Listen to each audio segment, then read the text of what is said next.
নমস্কার, আমি বন্দনা। আমার কিচেনে আপনাদের সবাইকে স্বাগত জানাই। আবারও এসে হাজির হয়েছি রুটি, লুচি, পরোটার সাথে সার্ভ করার জন্য একটি রেসিপি নিয়ে। আজ আমি তৈরি করব নিরামিষ, মশলা ছাড়া ও রসুন পেঁয়াজ ছাড়া আলুর চচ্চড়ি। এর জন্য আমি এখানে খোসা ছাড়িয়ে আলু ছোটো ছোটো টুকরো করে কেটে নিয়েছি আর পরিষ্কার করে ধুয়ে নিয়েছি। তবে দেখে নেওয়া যাক এই রেসিপিটি। আমি রান্নাটা করব সরষের তেলে। আপনারা চাইলে রিফাইন্ড অয়েলও করতে পারেন। 3 চামচ সরষের তেল গরম করে নিয়েছি। ফোড়নে দিয়ে দিলাম 1/2 চামচ কালো জিরে।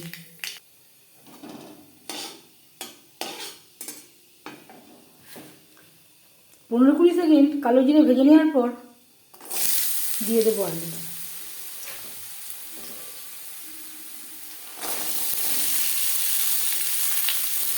ধুয়ে নেওয়ার পরে আলুর থেকে আমি বেশ ভালো করে জল ঝরিয়ে রেখেছিলাম। ফোড়নের সাথে আলু বেশ ভালো করে মিক্স করে দেবো।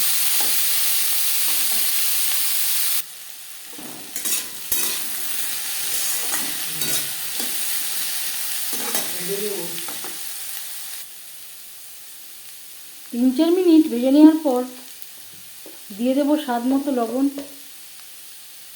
পরিমাণ মতো হলুদের গুঁড়ো। লবণ হলুদ আলুর সাথে বেশ ভালো করে মিক্স করে দেবো।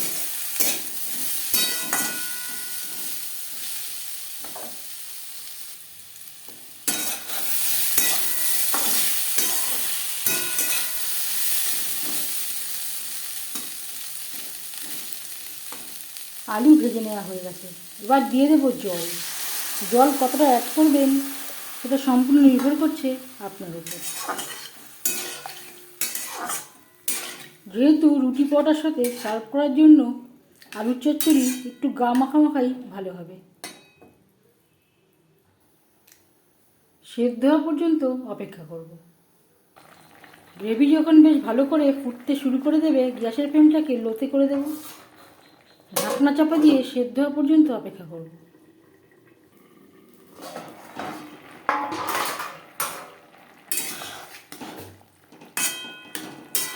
আলু বেশ ভালো করে সুসিদ্ধ হয়ে গেছে।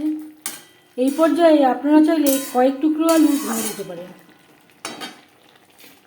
দিয়ে দেব 2-3টে চেরা কাঁচা লঙ্কা।